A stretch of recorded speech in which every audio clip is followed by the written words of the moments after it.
हिंदी कक्षा 9 और 10 साहित्य सागर बात अटन्नी की। रसीला इंजीनियर बाबू जगत सिंह के यहाँ नौकर था। 10 रुपए वेतन था।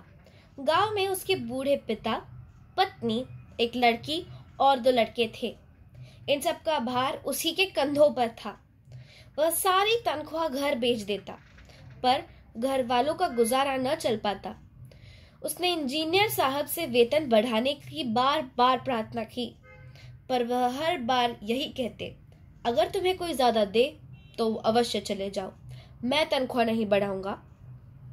वह सोचता, यहाँ इतने सालों से हूं, अमीर लोग नौकरों पर विश्वास नहीं करते, पर मुझ पर यहाँ किसी ने कभी संदेह न किया। यहाँ से जाऊं तो शायद कोई 11-12 दे दे, पर ऐसा आदर न मिलेगा।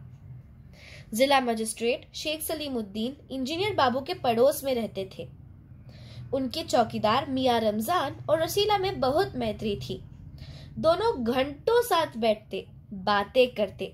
शेख साहब फलों के शौकीन थे। रमजान रसीला को फल देता। इंजीनियर साहब को मिठाई का शौक था। रसीला रमजान को मिठाई देता। एक दिन रमजान ने रसीला को उदास देखकर कारण पूछा। पहले तो रसीला छिपाता रहा, फिर रमजान ने कहा, कोई बात नहीं है तो खाओ सौगंध। रसीला ने रमजान का हट देखा तो आंखें भर आई। बोला, घर से खत आया है, बच्चे बीमार है और रुपया नहीं है, तो मालिक से पेशगी मांग लो। कहते हैं 1 पैसा भी न दूंगा। रमजान ने ठंडी सांस भरी। उसने रसीला को ठहरने का संकेत किया और आप कोठरी में चला गया। थोड़ी देर बाद उसने कुछ रुपए रसीला की हथेली पर रख दिए। रसीला के मुंह से एक शब्द भी न निकला। सोचने लगा, बाबू साहब की मैंने इतनी सेवा की, पर दुख में उन्होंने साथ न दिया। रमजान को देखो, गरीब है, परंतु आदमी नहीं, देवता है। ईश्वर उसका भला करे। रसीला के बच्चे स्वस्थ हो गए। उसने रमजान का ऋण चुका दिया। केवल 8 आने बाकी रह गए। रमजान ने कभी भी पैसे न मांगे, फिर भी रसीला उसके आगे आंख न उठा पाता। एक दिन की बात है, बाबू जगत सिंह किसी से कमरे में बात कर रहे थे। रसीला ने सुना, इंजीनियर बाबू कह रहे हैं, बस 500, इतनी सी रकम देकर आप मेरा अपमान कर रहे हैं। हुजूर मान जाइए, आप समझे आपने मेरा काम मुफ्त किया है। रसीला समझ गया, भीतर रिश्वत ली जा रही है। सोचने लगा, रुपया कमाने का यह कितना आसान तरीका है। मैं सारा दिन मजदूरी करता हूँ, तब महीने भर बाद 10 रुपए हाथ आते हैं। वह बाहर आया और रमजान को सारी बात सुना दी। रमजान बोला, बस इतनी सी बात? हमारे शेख साहब तो उनके भी गुरु हैं। आज भी एक शिकार फंसा है, 1000 से कम तय न होगा। भैया, गुनाह का फल मिलेगा या नहीं यह तो भगवान जाने, पर ऐसी ही कमाई से कोठियों में रहते हैं, और एक हम है कि परिश्रम करने पर भी हाथ में कुछ नहीं रहता। रसीला सोचता रहा, मेरे हाथ से सैकड़ों रुपए निकल गए, पर धर्म न बिगड़ा। एक एक आना भी उड़ाता तो काफी रकम जुट जाती। इतने में इंजीनियर साहब ने उसे आवाज लगाई, रसीला, दौड़कर 5 रुपए की मिठाई ले आ। रसीला ने 4.5 रुपए की मिठाई खरीदी और रमजान को अठन्नी लौटाकर समझा कि कर्ज उतर गया। बाबू जगत सिंह ने मिठाई देखी तो चौंक उठे, यह मिठाई 5 रुपए की है? हुजूर, 5 की ही है। रसीला का रंग उड़ गया। बाबू जगत सिंह समझ गए। उन्होंने रसीला से फिर पूछा। रसीला ने फिर वही दोहराया।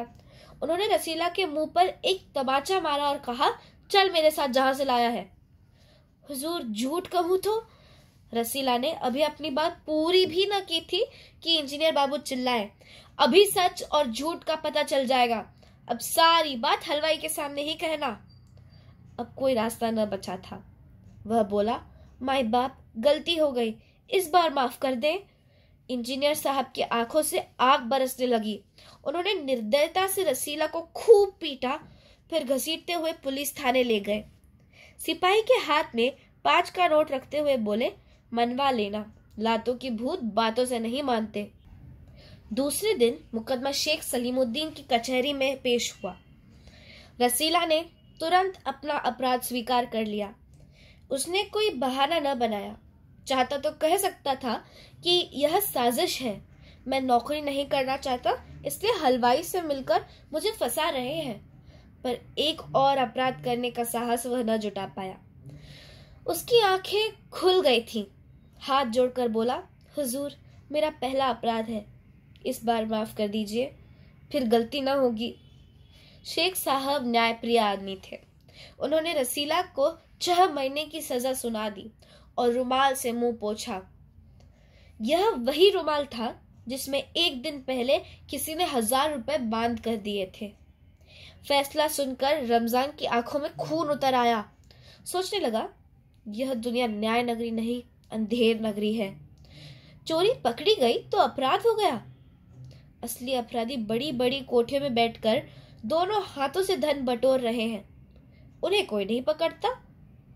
रमजान घर पहुंचा। एक दासी ने पूछा, रसीला का क्या हुआ? 6 महीने की कैद।